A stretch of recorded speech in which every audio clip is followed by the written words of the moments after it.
মন্ত্রী মন্ত্রী বা মুখ্যমন্ত্রীকে ও অ্যারেস্ট বা যে কোনো জিজ্ঞাসাবাদ করতে গেলে অসম্ভব রাজনৈতিক চাপ আসবে।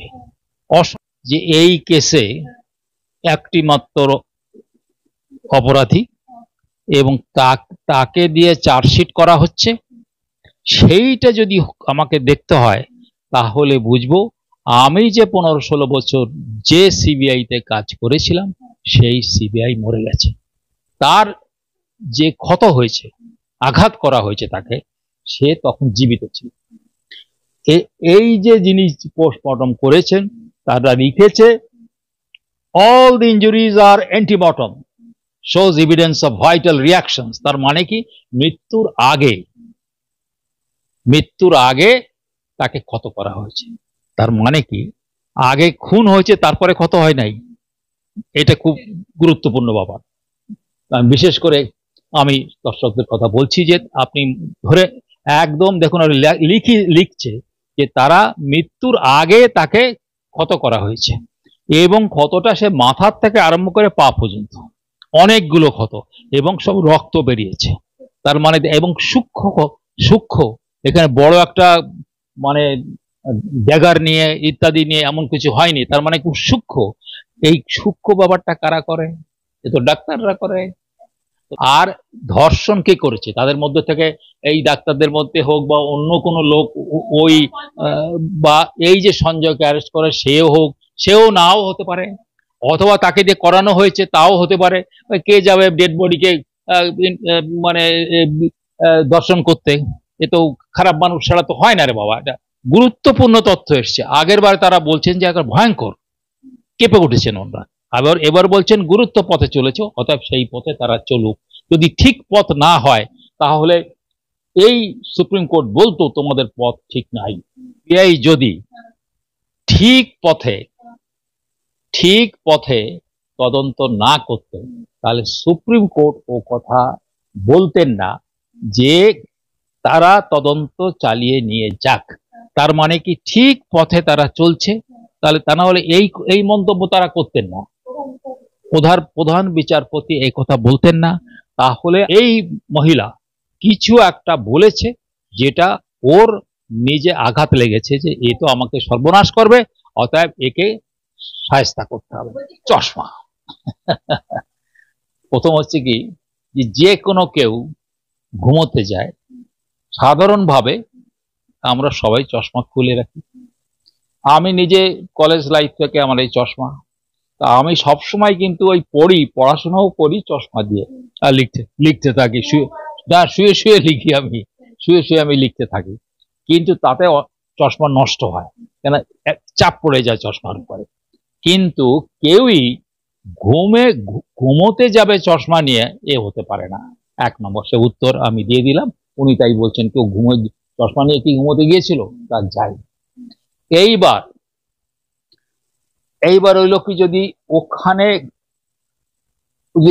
ঘুমানো অবস্থায় কি তাকে এই চশমা অবস্থায় তাকে আক্রান্ত হয়েছিল, চশমা পরে সত্যিই কি ঘুমন্ত অবস্থায় তিনি আক্রান্ত হয়েছিলেন? এখানে কিন্তু চশমার কথা নাই। সত্যই কি ঘুমন্ত অবস্থায় তিনি আক্রান্ত হয়েছিলেন? এইখানে প্রথমটা উনি বলছেন চশমার ব্যাপারে, তারপর বলছেন ঘুমন্ত অবস্থায়। এটা হলেও হতে পারে যে একজন লোক মানে তিনি এই মহিলা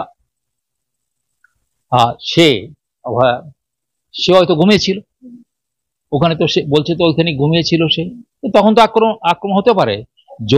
যদি সে ঘুমন্ত অবস্থা না থাকে তাহলে তাকে আক্রমণ করাটা অত সহজ না, তখনই তো সে দৌড়ে যাবে, না কিছু করবে। অতএব আমি উত্তর দেব কি, উনি যখন এই কথা বলছেন সত্যি কি ঘুমন্ত অবস্থায় তিনি আক্রান্ত হয়েছিলেন? মাফিয়া, আমি বলবো কি দিস প্রিন্সিপাল, সে মাফিয়ার মতো লোক। সেই কিন্তু তার কথায় সবকিছু ওখানে উঠে বসে যে এই কাজটা করবে কারা, যে ওকে খুন করতে হবে এবং ওকে চরম মানে এমন কিছু করতে হবে যে ওর সারা জীবন ধরে মানে অন্য মানুষ বুঝবে যে তাকে কি করা হলো, মানে দর্শন। তাহলে তারা আগের থেকে ঠিক করে নিয়েছে যে তাকে খুন করা হবে এবং চক্রান্ত করা, মানে তারা চক্রান্ত করে নিয়েছে। এবং এই চক্রান্তের পিছনে আমি যে রিকনস্ট্রাক্ট করেছি, আমার ভুল হতে পারে, ঠিক ঠিক নাও হতে পারে, কিন্তু যেটুকুন আমি রিকনস্ট্রাক্ট করেছি সেটা প্রিন্সিপাল ছাড়া আর কেউ না, কারণ ওর কথা ছাড়া এখানে কিছুই কাজ হয় না। ওই যে অভয়াকাণ্ডে সুপ্রিম কোর্টে যেভাবে উঠে এলো যে চশমার বিতর্ক, এবং আরো একটা বিষয় উঠে এলো 7 জন ডাক্তারকে জিজ্ঞাসাবাদ করা হচ্ছে। আমার সঙ্গে রয়েছেন প্রাক্তন সিবিআই কর্তা উপেন বিশ্বাস। আমি শুধু একটা জিনিসই জানতে চাইবো স্যারের কাছে, স্যার, বিচারটা কি পাওয়া সম্ভব হবে? কারণ এই উৎসবের আবহেও মানুষ কিন্তু রাজপথ আগলে রয়েছে, আপনি দেখতে পাচ্ছেন। বলতে সিবিআই কি বিচারটা দিতে পারবে না পারবে না?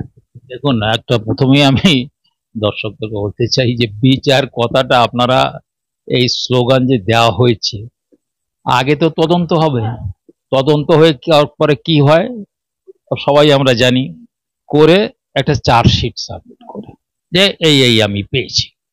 তারপরে কি হয়, ওই যে কোর্টে, মানে যে কোর্টে বিচার হবে, তো সেই কোর্টে, সেটা কিন্তু এই কোর্ট না বা সুপ্রিম কোর্টও না, ওটা ডিস্ট্রিক্ট কোর্টে শান্ত হবে এই কেস, যেহেতু ওটা খুনের মামলা। তো সেখানে কি হবে, সেখানে মানে এই চার্জটাকে ফ্রেম করা হয়, মানে তখন একটা আর্গুমেন্ট করে, দুই পক্ষ একটা আর্গুমেন্ট করে তারপরে ওই জাজ তিনি চার্জটা ফ্রেম করে। তো চার্জটা ফ্রেম হয়ে গেল কি, এই যে এইবার আমাদের বিচার শুরু হবে।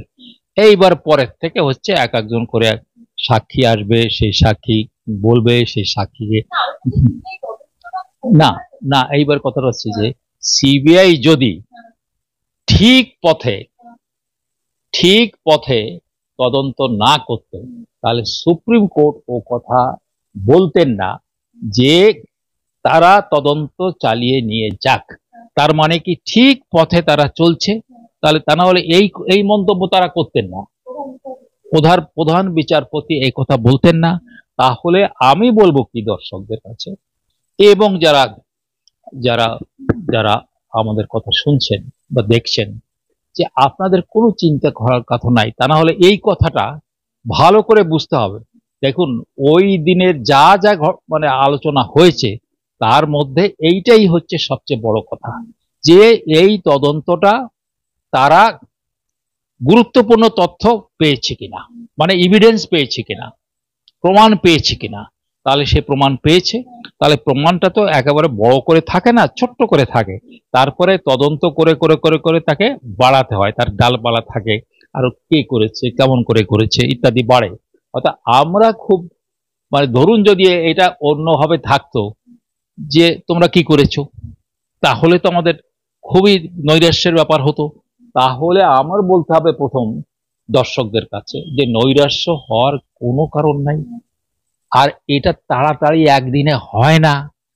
এটা একটা মার্ডার কেস, আগেও বলেছি। অর্থাৎ এই যে আমি বলবো কি সুপ্রিম কোর্টের এই কথাটা আপনারা দয়া করে মনে রাখুন, যে গুরুত্বপূর্ণ তথ্য উঠে এসছে, গুরুত্বপূর্ণ তথ্য এসছে। আগের বার তারা বলছেন যে একটা ভয়ঙ্কর, কেঁপে উঠেছেন ওনারা, এবার বলছেন গুরুত্ব পথে চলেছে, অতএব সেই পথে তারা চলুক। যদি ঠিক পথ না হয় তাহলে এই সুপ্রিম কোর্ট বলতো তোমাদের পথ ঠিক নাই, এভিডেন্স সিবিআই বলে নাই যে আমি এই পেয়েছি। অতএব আমি কিন্তু ওই সুপ্রিম কোর্টের যে কথাটা উনি বলবেন বা কোনো মন্তব্য করবেন, যে যাতে সেই মন্তব্যটাকে ভালো করে আমাকে বুঝে নিয়ে বিশ্লেষণ করতে হবে, কিন্তু আমি নিজে কিছু বানাতে পারবো না। কারণ তাহলে কি হবে, এই যতই আমাদের কাগজের লোকেরা বা যাই লোকেরা, তাদের তো কিছু লিখতে হয় যে তার সূত্র অনুযায়ী। আচ্ছা বলুন দেখুন, যদি সূত্র অনুযায়ী যদি কিছু ফাঁস করে দেয়, তাহলে সুপ্রিম কোর্ট তাকে ধরবে না যে তুমি আমাদের কাছে যা দিয়েছো সেইটাই আমি অমুক কাগজে তুমি লাগিয়ে দিয়েছো, তাহলে তো ঝামেলা আছে সিবিআই। অর্থাৎ এই যে কাগজে যা বেরিয়েছে, তারাও এই সুপ্রিম কোর্টে কি বলেছেন এবং এই কোর্টে কি বলা হয়েছে এবং মুভমেন্ট, এই যে লোয়ার কোর্টে যে সমস্ত হচ্ছে তার ভিত্তিতে তারা রিপোর্ট করতে হয়। অতএব আমরা বলতে পারি কি, যে এর উত্তর এই যে তিনি ঘুমন্ত অবস্থাও আক্রান্ত হতে পারেন, এবং মনে হচ্ছে এখানে যে অবস্থা, উনি কেন প্রশ্ন করেছেন, যা যা ব্যবস্থা এখানে যেভাবে শরীর পাওয়া গিয়েছে, তাতে মনে হয় যে তাকে ঘুমন্ত অবস্থায় আক্রমণ করছে।